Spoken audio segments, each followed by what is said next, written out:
दिल मुरारी जी, आँख बसे मन भावे बांके बिहारी जी, आँख बसे मन भावे बांके बिहारी जी, आँख बसे मन भावे।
छान झालं. ध्यानी महिनी नाही एवढी सुंदर पूजा होईल असं. हा झाली मस्तपैकी ब्राह्मण पूजन वगैरे सगळं काही केलं. आनंद झाला. एक वेगळाच आनंद असतो आहे की नाही. मग तेच आहे, तेही कर्मामध्ये आलं, दान धर्मामध्ये आलेलं आहे. इकडे पुढचं कर्म गोदान झालं, त्यानंतर विप्रपूजन. आता दीपदानाचं महत्त्व, दीपपूजनाचं महत्त्व. आधी दीपपूजन सांगितलंय, दीपदान तर करतात, पण दीपपूजन कसं करावं तेही ऐका. भगवान इंदिरेनेच विचारलं, दीपदान कर्म कसं आहे. यद्यपि गोप्य, अतिशय गहन आहे दिव्याचं महत्त्व. आपल्याला माहिती नाही, दिव्याशिवाय कुठलंच कर्म पूर्ण होत नाही. होते का? दिव्याशिवाय काय कर्म होतं? कुठली आरती म्हणा, पूजन म्हणा, सगळं म्हणा. माणसाचा मृत्यू झाला तरी एक दिवा त्याच्यासाठीही ठेवावा लागतो. दीपाशिवाय कुठलंही कार्य नाही. एवढं दिव्याचं महत्त्व. अगदी पूजा जरी चालू झाली तरी पहिलं लक्ष सगळे कुठे देतात? महाराज थांबा जरा, समज नाही लावली. कधी कधी महाराज पण घाईत असतात नाही काय. महाराज इकडे विचार करतात 4 पूजा आहेत काय करू. पण तरी किती घाई असले तरी आपण समय लावल्याशिवाय पूजेला सुरुवात करतो का? नाही. एवढं दीपाचं महत्त्व आहे, फार महत्त्व आहे ते. मग भगवंतांनी इंदिरेला सांगितलेलं आहे, शुक्ल प्रतिपदे पासून अमावास्या होय जो पूर्ण, तोवरी न होता रवी संक्रमण. मलमास तो होत असे तेव्हा शुक्ल प्रतिपदे पासून उषकाली आनंदे उठोनी यथोक्त शौच विधी सारून मुखमार्जन करावे.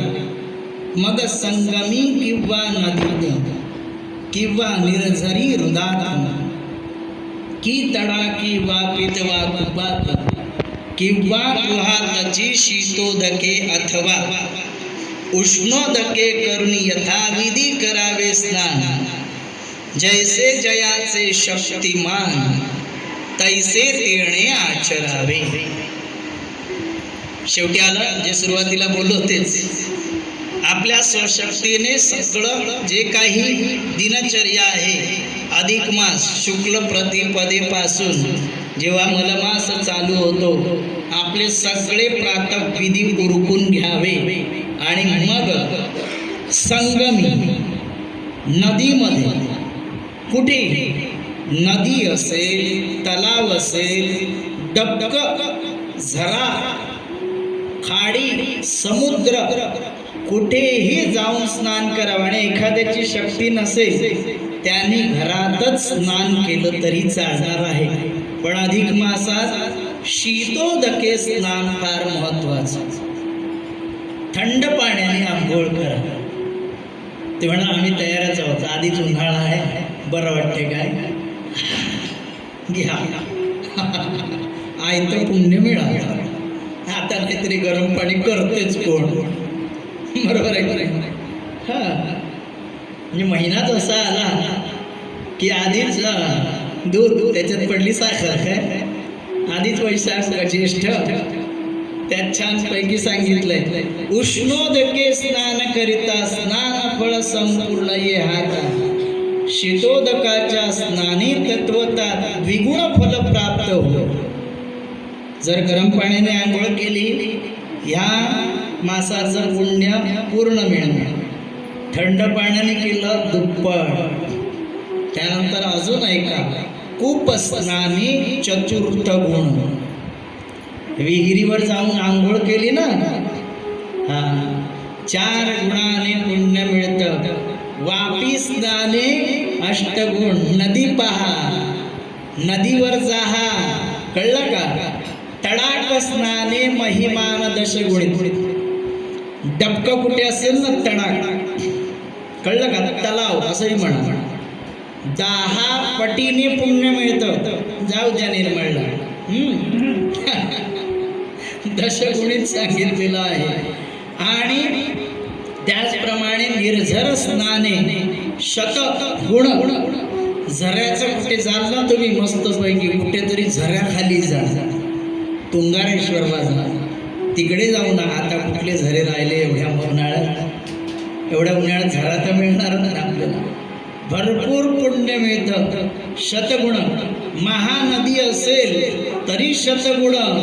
यातून त्याने सांगितलेलं आहे, जर संगमी स्नान केले तर सहस्त्र गुण पुण्य मिळतं. संगम, 2 नदीचा संगम असेल ना, तिकडे आंघोळ केले तर 1000 पटीने पुण्य मिळतं. मग आता हे जे करायला सांगितलं ना, यालाच सांगितलंय कर्म. हा धर्म नाही, हा कर्म.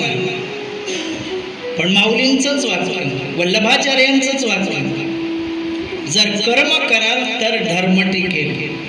कर्माकडे कधीच पाठ करायची नाही. जे कर्म सांगितलं करायचं तर धर्म टिकून राहतो आपला. धर्मासाठी हे करावंच लागतं की शुक्ल तिल आणि आम्लक चूर्ण, गोमूत्रासह वर्तमान सर्वांगाची प्रथम लावून मग स्नानाचरावे. बरं, ते आंघोळ म्हणजे गेलं आणि आंघोळ असं नाही. पांढरे तीळ कुटून घ्यावे, आवळा कुटून घ्यावा, त्याच्यानंतर अंगाला आधी हे लावा, हा काळे तिळाचं चूर्ण लावायचं, आवळ्याचं चूर्ण लावायचं, मग गोमूत्र लावायचं आणि मग आंघोळ करावी. आणि मग पुरुषोत्तमाला नमस्कार करायचा की तू ते करीतो नमन तरी पुरुषोत्तमा कृपा करून या मम कृत्यासी न होय विघ्न ऐसे करी बा दयाळा. की आता हे जे मी कृत्य करतो याच्यात विघ्न नको, मला महिनाभर हे स्नान करू दे. जीवनेत्र राघवा परम पवित्र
भिक्षा मागून कुटुंब पालन पोषण, भिक्षा मागणं त्यावेळी ते ब्राह्मणाचं त्यावेळी ते कर्म होतं. कारण कसं झालं, युग प्रवर्ते ती भक्तीची व्याख्या बदलत गेली. सतयुगात तप, त्रेतायुगात यज्ञ, द्वापार युगात दान. म्हणजे भिक्षा मागायला ब्राह्मण फिरतच राहायचे रोज. केवळ भिक्षेवर श्रीमंत झालेले त्या काळात ब्राह्मण होते, असं होतं. म्हणून हा देखील सदाचारी ब्राह्मण होता, सुशर्मा नावाचा. आणि एक दिवस आधी, 1 वर्ष अधिक मास जसा प्राप्त झाला, त्याने पुरुषोत्तमाला उद्देशून एक दिवा स्थापन केला. आणि रात्र हरिसे चिंतोनी सदनी स्थित राही. तय नित्य निशी समयी मार्जारे मुशकार्थ. ऐसा नित्यक्रम पावला तो एकादशी दिवस आला. सुशर्मा विप्र पुरुषोत्तमाला पूजिता झाला यथाविधी. एकादशी जागरण हे तर सगळ्यांना मुख्य जागरण कधी असतं? एकादशी. काल करायला होतं नाही का? एकादशी जागरण हा ब्राह्मण देखील असं नित्यकर्माचा क्रम चालला होता. एक छोटंसं घर होतं, त्यामुळे एकदम पण परिस्थिती चांगली नव्हती. भिक्षेवर तो सुशर्मा ब्राह्मण राहायचा आणि साधं घर असल्यामुळे तिकडे उंदीर मांजर घरात फिरतच राहायचे त्याच्या घरात. आणि असंच एकादशीला एकदा जागरण करत होता. ते जागरण करतानाच एक उंदीर त्याच्या घरात ते शिरलं आणि ते उंदीर पकडायला देखील मांजर देखील घरात आला की वरती काजळी वाढली. तेणे दीपकांती मंदावली, तुक्या माझी दीपाजवळी मुशकावली आली असे. तो दिवा होता तो आज एकादशी म्हणजे अधिक मासापासून एकादशी पर्यंत 11 दिवस दिवा.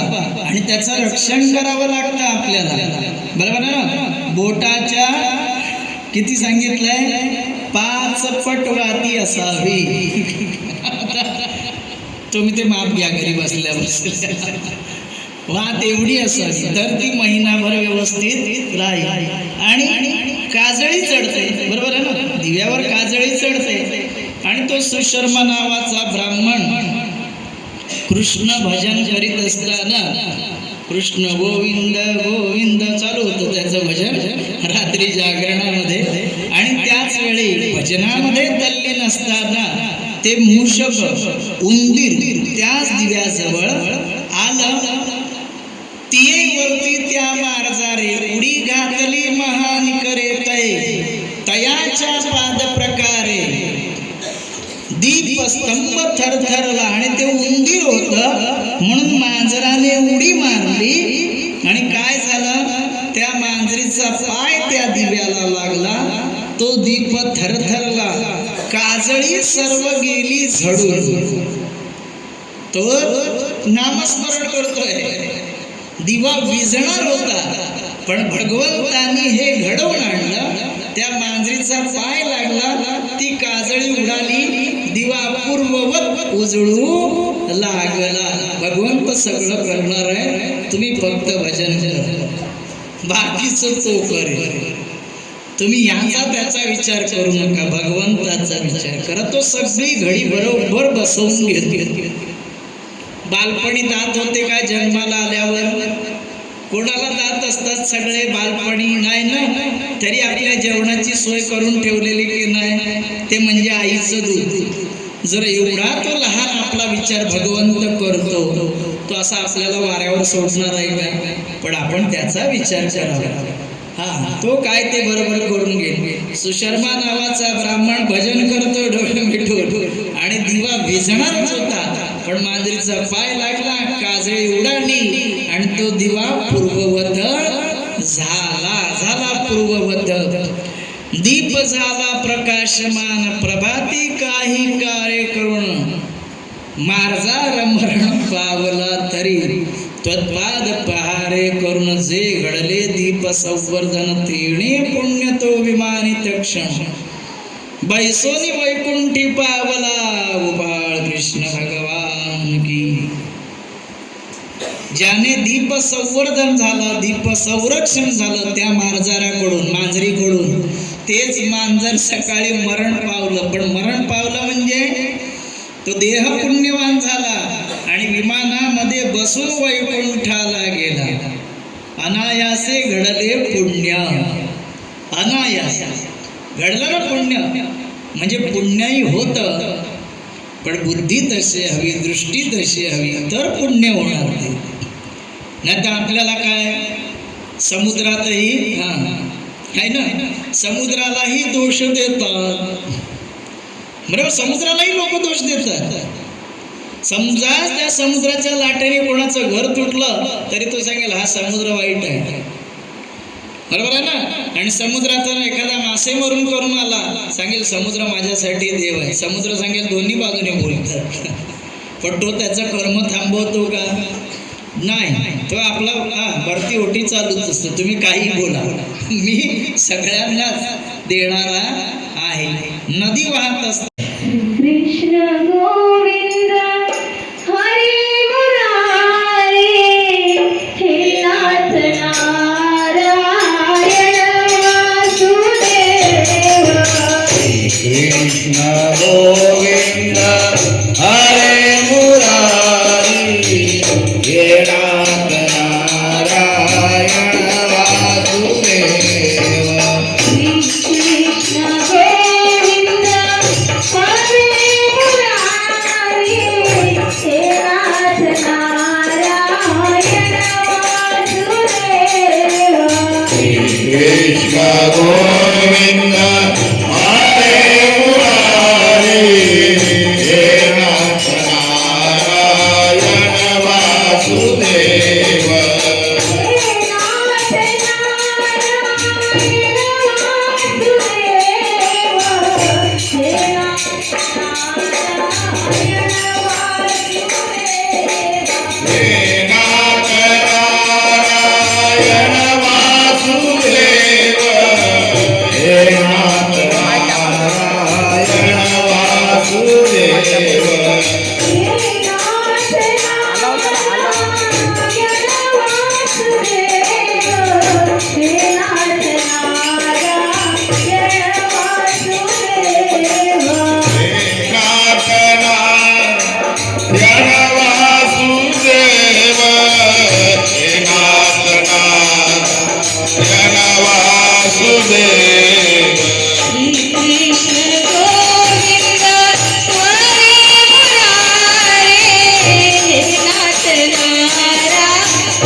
Krishna Govinda Hare Murari,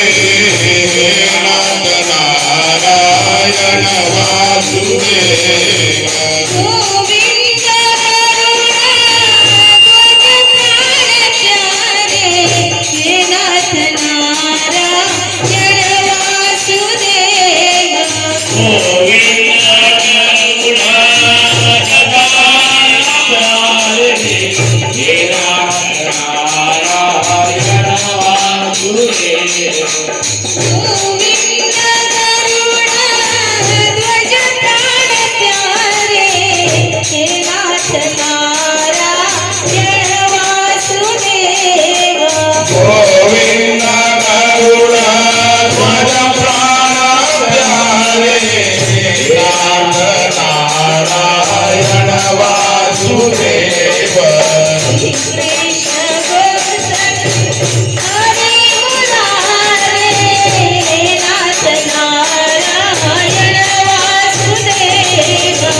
पण दानापेक्षा कर्म अधिक महत्वाचं आहे, लक्षात घ्या.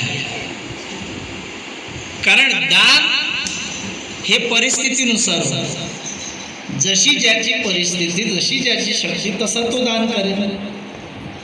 पण कर्माला शक्ती लागते का? नाही. मी तुम्हाला सांगितलं गोदानाचं कर्म काय? गाय दिसली की नमस्कार करावा. नाही आम्ही गरीब आहोत, आम्हाला जमत नाही असं कोण बोलेल का? त्यामुळे कर्मामध्ये श्रीमंत दरिद्री असा भेदभाव येत नाही. कर्मच आहे. म्हणून कर्म काय? गाईला नमस्कार करणं, गाईला प्रदक्षिणा, गाईची शिवशी डोक्याला लावणं, हे झालं कर्म. आणि दान आहे ते परिस्थिती, तो दान धर्म. म्हणून धर्म आणि कर्म सांगड घालू नका, दोन्ही वेगवेगळं आहे. कर्माला कुठलाही जात धर्म नाही, दान धर्माला परिस्थिती असावी. मग ते कुठलंही दान धर्म असो. फक्त सगळ्यात कठीण दान जर म्हटलं तर मला वाटते ज्ञानदान. ज्ञानाचं दान करायचं म्हणजे सगळ्यात परिश्रम जास्त आहेत त्याला. मी सांगितलेली प्रत्येक ओळ ना ओळ सगळ्यांनाच समजेल असं नाही. त्यामुळे माऊलींनी पण कसलं दान दिलं? ज्ञानाचं दान दिलं. जगद्गुरु तुकाराम महाराज आपल्याला ज्ञानदान करून दिले. आणि ते दान तर बापरे प्रलयापर्यंत अबाधित राहणार. म्हणून कठीण आहे हा ज्ञानदान देणं. सोपं नाही. एखाद्याला सांगितलं आणि समजलं हे सहज शक्य नाही आहे. वाणीमध्ये बळ यायला एका जन्मातही ते शक्य नाही. जन्मजन्मी पुण्य करावं लागतं. पण ती अध्यात्माची भाषा झाली. आता आपण एक व्रत करतोय त्यामुळे व्रताची भाषा बोलतो. धर्म म्हणजे काय आणि कर्म म्हणजे काय, बरोबर आहे की? अर्जुन पण तयार होता का युद्धाला? भगवंताने सांगितलं तुझं कर्म आहे ते, तू क्षत्रिय आहेस, बरोबर आहे की नाही? तुझं धर्म कर्म सगळं क्षत्रिय आहे, ते तुला करावंच लागणार. तू नाही बोलला तरी तुला ते करणं भाग आहे. पण भगवंतही अशांची निवड करतो. निवड त्याच्या हातात आहे. कोणाला कशासाठी काय काम द्यायचं हे भगवंताच्या हाती आहे.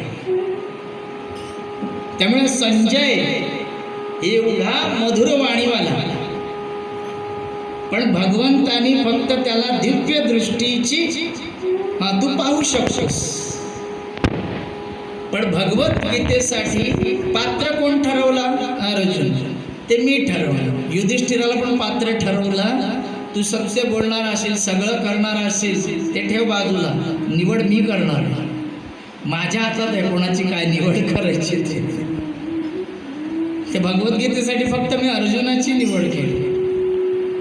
म्हणजे प्रत्येकाला भगवंतानी काम दिले, जशी पात्रता त्यानुसार त्याचं काम. त्यालाच तर आपण कर्म म्हणतो. म्हणून इकडे धर्म आणि कर्म दोन्ही येते. त्या धर्मामध्ये येतं दान धर्म. आणि कर्म म्हणजे इथे येऊन नुसतं श्रवणाला बसला तरी ते कर्मच झालं. हे चांगलं कर्म आहे. हे चांगलं कर्म आहे. आणि फुकाचं पुण्य मिळतं. घ्या ना. श्रवणाने परीक्षिती उद्धरला. अजून काय हवं? आणि तेवढं तर आपल्याला बळ सांगितलेलंच नाही. ऐक नाही. कोणतरी मागे प्रश्न विचारला, महाराज खरंच शुकदेवांसारखं कोणी असेल का अशी कथा सांगणार वगैरे? असतात ना काही. म्हणजे एवढे हुशारही असतात. थेट हा शुकदेवांपर्यंत पोहोचला.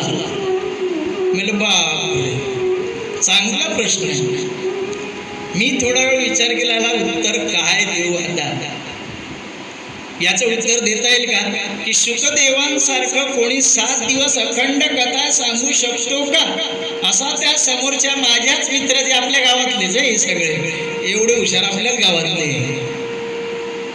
मग मी पण थेट बोललो, शोधून देतो, पण तुला परीक्षिती बनावं लागेल. 7व्या दिवशी मृत्यूला सामोरं जातं का? शुकदेव पण कधी प्रकट होतील? जर खरा परीक्षिती समोर आला तर शुकदेव येतील. आधी परीक्षिती हवा, मग शुकदेव आहेतच. आधी परीक्षितीला समोर तर येऊ दे. शुकदेव त्यांच्याच जागेत आहेत. आम्ही परीक्षिती बनायला तयार नाही, अर्जुन बनायला तयार नाही. नुसतं शोधायला जात. अरे आधी अर्जुन तर व्हा, परीक्षिती व्हा. बरोबर आहे ना, तरच ते समोर येतील. अशी उत्तरे या पोरांना द्यावी लागतात. हा, आपली पोरं त्या मानाने एक बरं आहे. या आपल्या गावामध्ये ह्या कथेच्या बाबतीत म्हणा, पोरं नाही भले देवळात जाणार नाही, पण असे रस्त्यात राहून मला काही ना काय कर्म विचारतच असतात. हे काय करायचं, ते काय करायचं, ते ते ते अरे काय काय उत्तर द्यावी लागतात. बाप रे, काय काय बोलावं. आत्ताचाच प्रसंग मी बोललो ना की बाबा अधिक मासात मी सांगितलं चपला घालू नये. उपाना म्हणजे काय, वाण चपला, बरोबर आहे ना. मी बोललो चपला घालायच्या ना अधिक मासात. ते पोर सांगतो मी बुटा घालून फिरतो, मी चपला घालतच नाही, अशी उत्तर देतात मला. आपलीच पोर. मला आता ह्याच्यावर काय उत्तर देऊ तुला मी, बस झालं काय असो. पण दोनही वेगळे, धर्म आणि कर्म, पण ते दोन्ही सोबतीला घेऊन जावं लागतं. दोन्ही जुळे भाऊ आहेत. धर्म आणि कर्म कोण आहेत? जुळे भाऊ आहेत. हा, जशा स्वाहा आणि स्वधा तशा जुळ्या आहेत. या दोनही जोडीला असलं पुण्यपत्रा. एकही नसलं तर तो अंध समजावा, एका डोळ्याने अंध आहे. त्यामुळे धर्मही सांभाळा. मग धर्मामध्ये अनेक येतं, बऱ्याच गोष्टी असतात. नुसतं दान धर्मच डोक्यात घालून बसू नका. धर्मामध्ये अनेक कार्य येतात, बरीच कार्य.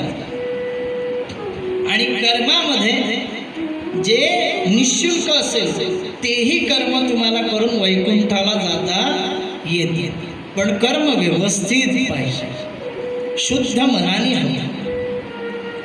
एक ते शुद्ध इकडे काय मिळतच नाही, असं कलियुगी झालेलं आहे. हा, खर्च केल्याशिवाय काही शुद्धच नाही मिळत. पाणी पण शुद्ध नाही मिळत आहे, नाही तर काय 10 रुपये बाटली झाली छोटी.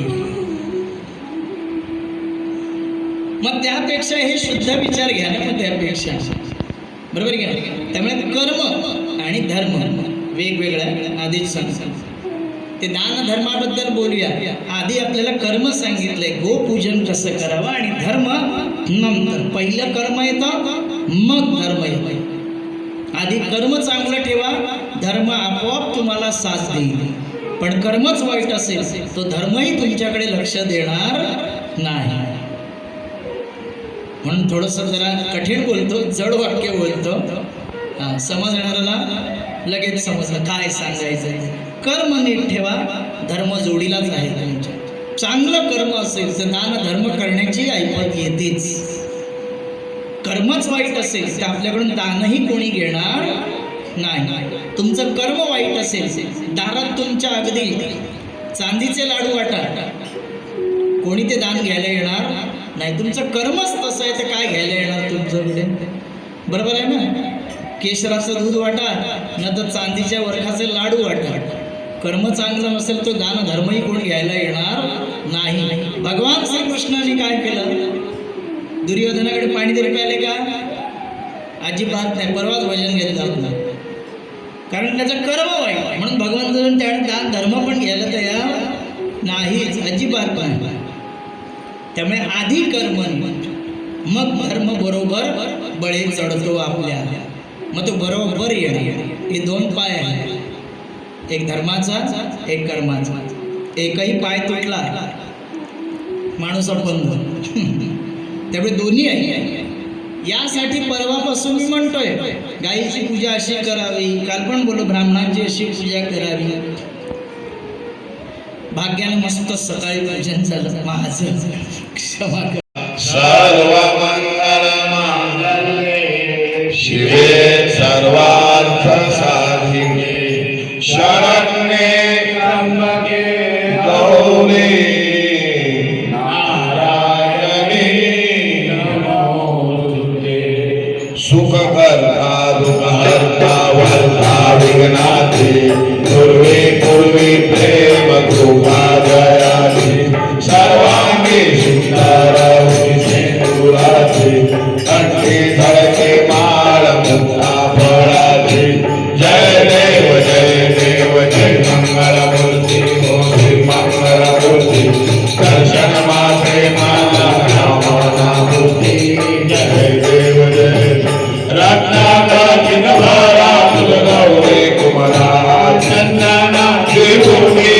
त्र्यंबकेश्वरा हिरदारी मुकुट शोभा तुझे मुकुले चरणी कागरिया जय देव जय मंगल मूर्ति हो दर्शन मात्रे मान भावना मूर्ति लंबोदर के नाम परिवर मंगला सर सोना वक्रति नहीं भयला तारा माता वक्ताए सदना संकटे भावावे निर्वाणे रक्षावे सुवर वंदना जय देव जय देव जय मंगल मूर्ति हो दर्शन माते मन कामना मूर्ति जय देव गोवाळू आरती मदन गोपाळा गोवाळू आरती मदन गोपाळा श्याम सुंदर गळाव जयंती माळा श्याम सुंदर गळाव जयंती माळा गोवाळू आरती मदन गोपाळा गोवाळू आरती मदन गोपाळा चरण कमल जंती अति सुकुमार चरण कमल जंती अति सुकुमार भगवता पुरुष विदाता तोडला भगवता पुरुष विदाता तोडला गोवाळू आरती मदन गोपाळा गोवाळू आरती मदन गोपाळा नाविका महाराजांची ब्रह्मायाचे स्थान नाविका महाराजांचे ब्रह्मायाचे स्थान उदय पदाचा शोभे शिवाच्या लांछना उदय पदाचा शोभे शिवाच्या लांछना गोवाळू आरती मदन गोपाळा गोवाळू आरती मदन गोपाळा मुख कमल पाता सुखाच्या कोटी मुख कमल पाता सुखाच्या कोटी हे गणे मानस हर परिदोषी हे गणे मानस हर परिदोषी गोवाळू आरती मदन गोपाळा गोवाळू आरती मदन गोपाळा जडित मुकुट ज्यांचा दैदिप्यमान जडित मुकुट ज्यांचा दैदिप्यमान येणे केले गोतरे अवघे त्रिभुवन येणे केले गोतरे अवघे त्रिभुवन गोवाळू आरती मदन गोपाळा गोवाळू आरती मदन गोपाळा एका जनार्दनी जय जय रूप एका जनार्दनी जय रूप हात झाले अवघे तरुवर हात झाले अवघे तरुवर गोवाळू आरती मदन गोपाळा गोवाळू आरती मदन गोपाळा श्याम सुंदर गळाव जयंती माळा श्याम सुंदर गळाव जयंती माळा गोवाळू आरती मदन गोपाळा गोवाळू आरती मदन गोपाळा आरती नित्यानंदा जय जय आरती नित्यानंदा सगुण रूपे गोविंदा सगुण रूपे गोविंदा जय जय आरती नित्यानंदा जय जय आरती नित्यानंदा प्रथमा दत्तरू प्रथमा दत्तरू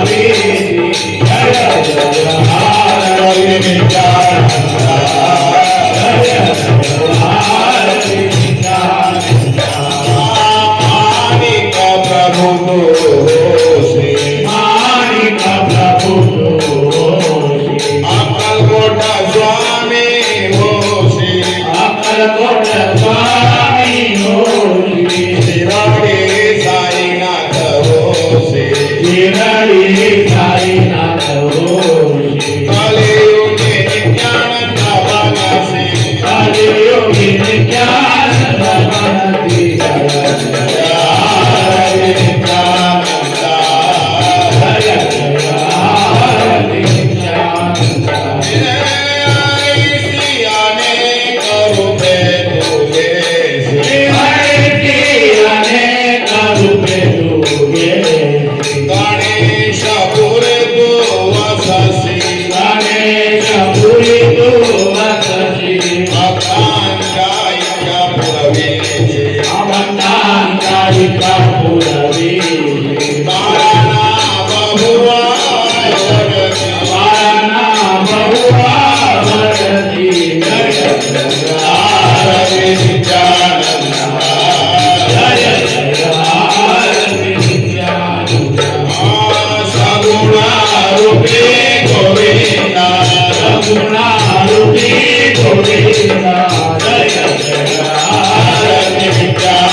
Hare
वामदेव देव नारायण वाचा मनसेला ब्रह्माला प्रभू बाबा नारायणाचे संप्रदाय आश्रम केशव नाम नारायण कृष्ण राम राम वासुदेव श्री राम माधव जानकी नायकं रामचंद्रं भजे हरे राम राम राम हरे हरे कृष्ण कृष्ण हरे राम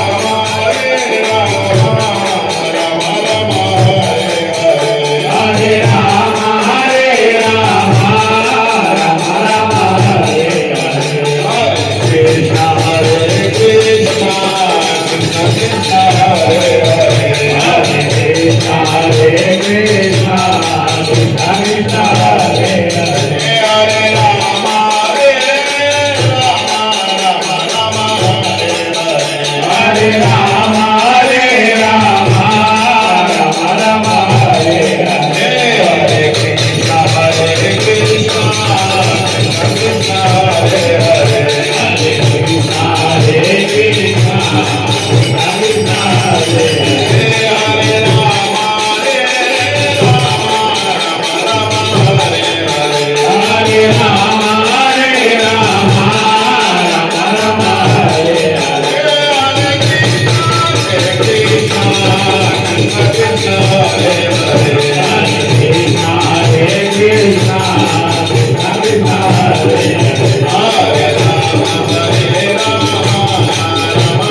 सुखरूप हो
प्रभु रामचंद्र समर्थ सद्गुरु श्री नित्यानंद स्वामी महाराज कैलासवासी नित्यानंद प्रेमी हरिश्चंद्र पाटील स्वामी कैलासवासी वाणिया बाबा प्रेमी पांडुरंग श्री कृष्ण प्रेमी वाणिया बाबा सब संतन की अपने अपने माता की आज के आनंद अपने अपने गुरुजनों की बोलो आत्म स्वरूप की जय।